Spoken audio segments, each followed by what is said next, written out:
আমরা বসে বসে অনেকক্ষণ ধরে শুনছিলাম আমাদের যে আয়োজিত অনুষ্ঠান, ভাবে পড়ে গেছিলাম শুনতে শুনতে। বিশেষ করে এই যে শেষ গান গাইল আমাদের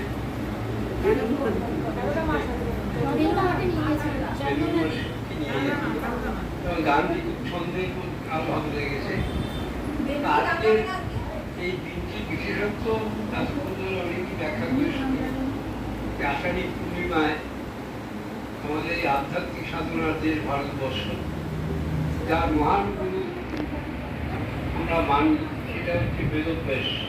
কারণ একটাই, সেটা হচ্ছে বেদব্যাসই হচ্ছে আমাদের মহাভারতের রচয়িতা, যার মধ্যে আমরা গীতাকে পাই। এই গীতাটা শুক্রাদি আমাদের দিয়েছে। এই মহাভারতের 18 দিনের যুদ্ধ এবং 18 দিনের কাহিনী, আর 18 দিন ধরে তার যে ব্যাখ্যা, অর্জুনকে শিষ্য হিসাবেই শ্রীকৃষ্ণ গুরু হিসাবে তাকে সমস্ত উপদেশ প্রদান করেছিলেন। শিষ্য হিসাবে অর্জুন তার সমস্ত প্রশ্ন রেখেছিলেন এবং তার উত্তর তিনি সেখান থেকে পেয়েছিলেন। আর সেইটাই, সে আলেখ্যটা কি গীতা হিসাবে আমাদের কাছে এসেছে, যেটা সাধারণ মানুষের ক্ষেত্রে সামাজিক জীব হিসাবে আমাদের সকলেরই গ্রহণ করা উচিত। তাই না, এর মধ্যে রাজনীতিও আছে। সারা বিশ্বে চীনা থেকে জাপান, জাপান থেকে ইংল্যান্ড, ইংল্যান্ড থেকে আমেরিকা, এই গীতাকে তারা অনুবাদ করে অনেক কিছু খুঁজে পেয়েছেন, যে যে দৃষ্টিভঙ্গি তিনি ভাবেন বা ব্যাখ্যা করেন, তাই না? তাই জন্য প্রথমে বলা হয় আমাদের ধর্মের প্রথম কি মন্ত্র, আমরা যারা দীক্ষিত হয়েছি, আমরা আমাদের ঈশ্বরকে প্রণাম করার সময় প্রথমেই বলি গুরু ব্রহ্মা, গুরু বিষ্ণু, গুরু দেব মহেশ্বর, গুরু সাক্ষাৎ পরব্রহ্ম, তস্मै শ্রী গুরুবে নমঃ। তাহলে গুরু হচ্ছে ব্রহ্মা, আর গুরু বিষ্ণু, আর গুরু মহেশ্বর। এই মহেশ্বর গুরু এই কারণেই, তিনি একটু আগে বলছিল আমাদের লক্ষ্মীদি, এই সপ্ত ঋষিকে তিনি দীক্ষিত করেছিলেন। ওই যে সপ্ত ঋষি তার কাছে দীক্ষিত হয়েছিলেন, এটা একটা মাহাত্ম। তেমনি আমাদের বুদ্ধ পূর্ণিমা, বুদ্ধদেব সাধনা লাভের পরে, সিদ্ধি লাভের পরে এই প্রথম দীক্ষা শুরু করেছিলেন। এই যেমন তিনি মহাবীর জৈনও তাই করেছিলেন। তা এখন আমরা একে এতক্ষণ ধরে ধর্মীয়ভাবে আলোচনা করছি। এই বেদব্যাস হচ্ছে আমাদের মহাভারতের স্রষ্টা, শুধু না 18টা পুরাণের স্রষ্টা।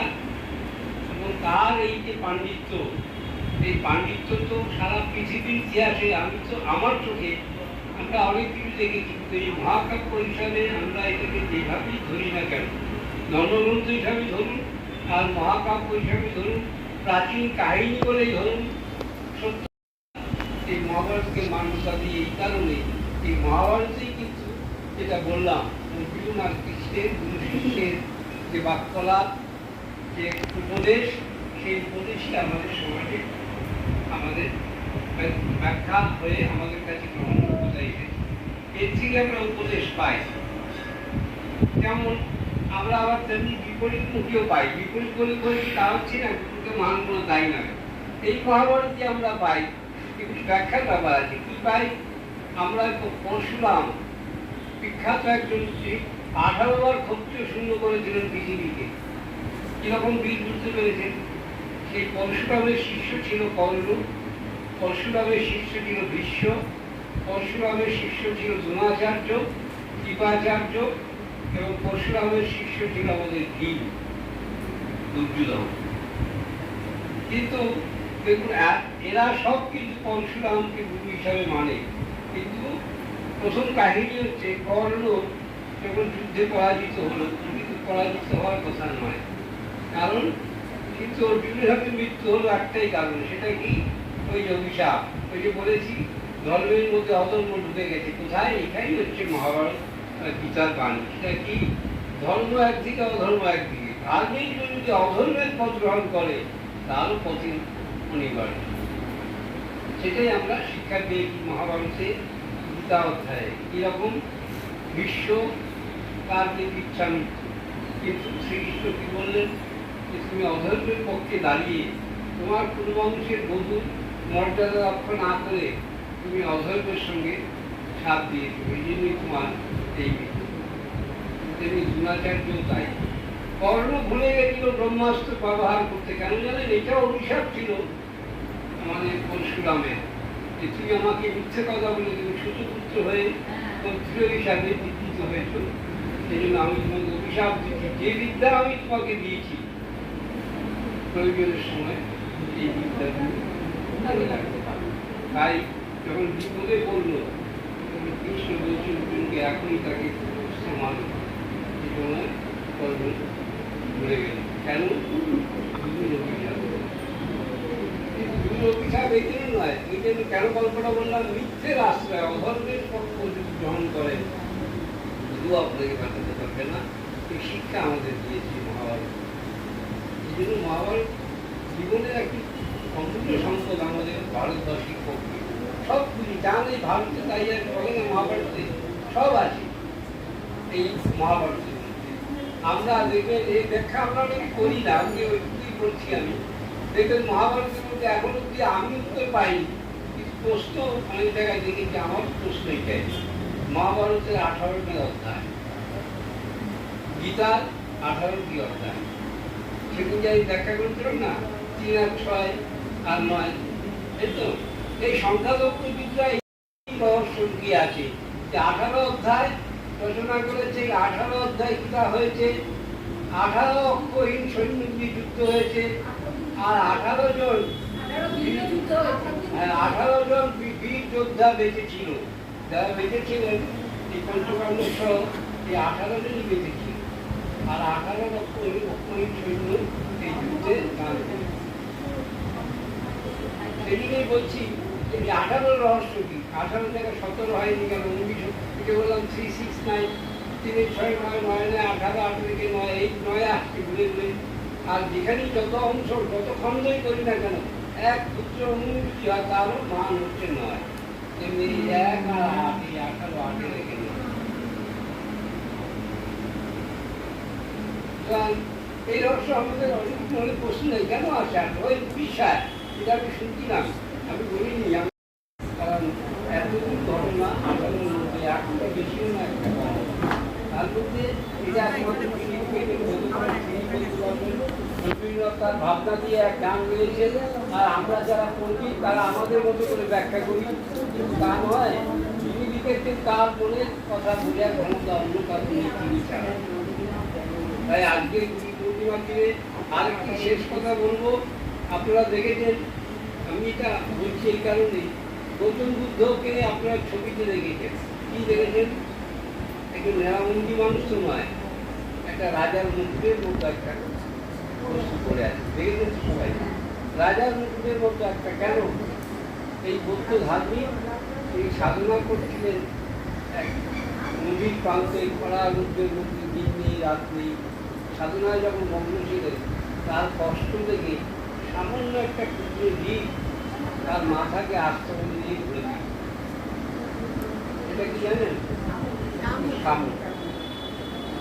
দেখছেন না একটু স্তরে স্তরে সাজানো এই শামুকগুলো সারিবদ্ধভাবে তার মস্তক আবৃত করে তাকে জল বৃষ্টি রোদ্দুর থেকে রক্ষা করে। তারাও সাধনার ফল খুঁজে পেয়েছে। এই হচ্ছে আমাদের ভারতবর্ষের শাস্ত্র, আমাদের ধর্ম।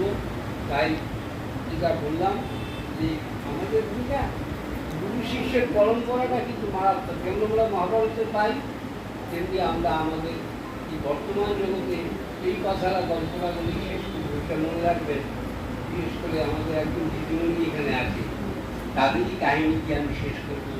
গুরু শিষ্যের পরম্পরা যে আমাদের ভারতবর্ষের যে সংস্কৃতি। ভারতবর্ষের প্রথম রাষ্ট্রপতি হয়েছিলেন রাজেন্দ্র প্রসাদ, এটা তো সকলেই আমরা জানি। তিনি একজন পণ্ডিত লোক ছিলেন। আর ভারতবর্ষের আরেকজন রাজ্যপাল হয়েছিলেন ভারতবর্ষ স্বাধীন হওয়ার পরে, রাজাগোপালাচারী। নাম শুনেছেন? দেখেন, পণ্ডিত লোক। এবার রাজেন্দ্র প্রসাদ দিল্লি থেকে বললেন আমি পশ্চিমবাংলা দেখতে যাবো। কারণ হচ্ছে কি, পশ্চিমবাংলার ক্যালকাটা ইউনিভার্সিটির এক সময় ছাত্রী ছিলেন, অধ্যাপক ছিলেন রাজাগোপালাচারী। এইবার রাজেন্দ্র প্রসাদ প্রোটোকল অনুযায়ী এখন যেরকম যে রাজ্যপালরা সম্বর্ধনা জানাতে যায় রাষ্ট্রপতি, এটা নিয়ম। কারণ মুখ্যমন্ত্রী সম্বর্ধনা জানায় প্রধানমন্ত্রী মহোদয়। এবার রাজেন্দ্র প্রসাদ নেমেছেন, আর রাজাগোপালা থেকে তার সব অফিসারদের সৈন্য সামন্তদের নিয়ে আর ফুলের বুকা চোখে নিয়ে সব ওখানে এয়ারপোর্টে হাজির। এবার রাজেন্দ্র প্রসাদ নেমে আস্তে আস্তে এগিয়ে আসছে দেশ থেকে, আর রাজাগোপাল উঠে যাচ্ছে। মুখ্যমন্ত্রী হয়েছে ফুলের তোড়াটা রাজাগোপালের এগিয়ে দিলেন তাকে, রাষ্ট্রপতিকে। একে নয় কিন্তু রাজেন্দ্র প্রসাদ রাষ্ট্রপতিকে এগিয়ে দেন। রাষ্ট্রপতি ফুলের তোড়াটা না নিয়ে মাথাটা নিচু করে তাকে প্রণাম করলেন। রাজাগোপালা তিনি হতবাক হয়ে গেলেন, কি ব্যাপার, এটা তো হয় না, প্রটোকল অনুযায়ী রাজনীতির আমি রাষ্ট্রপতি, রাষ্ট্রপতি দাঁড়িয়ে আছে, কি ব্যাপার কি ব্যাপার। তখন বলছি, স্যার প্রচুর সম্বোধন, আপনি আমাকে চিনতে পারেননি কিন্তু আমি আপনাকে বুঝতে পারি। আমি ক্যালকাটা ইউনিভার্সিটির ছাত্র ছিলাম, আমি ডক্টর রাজেন্দ্র প্রসাদ, আপনি আমার প্রফেসর ছিলেন রাজাগোপাল, তাই আজকে আপনি আমার এই হচ্ছে ভারতবর্ষের রাষ্ট্রপতি হয়ে এই ময়দানে, এই এয়ারপোর্টের এত লোকের মাঝে তার কিন্তু সেখানে আত্মসম্মান বা অন্য কিছু ছিল না, তার একটাই ছিল যে উনি আমার গুরু, শিক্ষাগুরু। হয়নি, আমি হয়নি এই কারণে যে আমি বুঝেছিলাম যে ভুল করে সে একদিন বুঝলায়, সে বুঝতে পারে। এটা সংশোধন করে এখনই হচ্ছে মনুষ্য কাজ, আর সেটা বলে আপনাদের কাছে আবেদন। সকালে মেয়েটা বলেছে, আমার খুব ভালো লেগেছে। আজকে সকালবেলা আমরা গিয়েছিলাম, তারাও আমন্ত্রণ করেছিল, তাদের লোক সংখ্যা একটু বেড়েছে। তা আমরা বললাম, না আমরা কোনো রাগারাগি করিনি, আমরা চাই কি কষ্টার্জিত এই যে সাফল্য তোমরা এখানে এনেছো, আজকে একটা সঙ্গ দাওয়া করিয়েছো, আমরা থাকি আর না থাকি সঙ্গ যেন বেঁচে থাকে, আর সেই দায়িত্ব কিন্তু তোমাদের সকলের। এখানে বিবাদ নয়, এখানে দুষ্পাদ নয়, এখানে ভালোবাসার শুভেচ্ছা। বাড়িতে কাঁদিস, কাঁদিস না, সবার কান্না পাচ্ছে। বলেন। গুরুজি এবং আমার সাধিকার বৃন্দ, আমার খুব ভালো লাগলো। আজকে সকালেও গেছিলাম, আমি যেতে পারবো কিনা সেটাও ঠিক ছিল না, যাই হোক গেছি, ওরাও খুব খুশি হলো, আর গুরুজিও ছিল সঙ্গে। আজকে আমার এর আগে গুরুজির সঙ্গে মিটিংয়ে যখন কথা হচ্ছিল, গুরুজি আমার উপরে খুবটা, আমি একটা কথা বলে আমি ছেড়ে দেবো, কারণ সব যা বলেছে এরপর আমার একটু আমি খালি বলতে চাইছি যে এখানে আমাদের সাধিকাদের যে মনস্য ছিল, মানে আকাঙ্ক্ষা ছিল যে সকালের সঙ্গে ওটা সম্পর্ক রাখবে কি না, সেটা আমাকে খুব পীড়া দিয়েছিল। আমিও চিন্তা করে ক্ষণিকের মুহূর্তে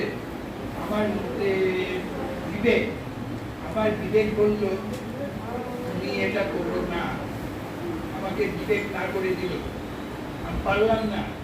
গুরুজিও আমার পাশে বসে আছে, আমি চিন্তা করছি গুরুজি কি ভাবছে। আমি সেই সাহস নিয়ে আমি বললাম যে না, আমি এটা এই মুহূর্তে বন্ধ করে দিতে চাইছি না, ওরা যতই অখুশি হোক আমি তাদেরকে বুঝিয়ে বলবো, বুঝিয়ে দেবো কেন আমি বলেছি। যাই হোক, ওরাও খুব খুশি হয়েছে। আমি আমার বিবেক বলতো তুমি ওদের একটা সুযোগ দাও, আমি সেই গেটে ওদের সুযোগ দিয়েছি। ওরা আজকে দেখবে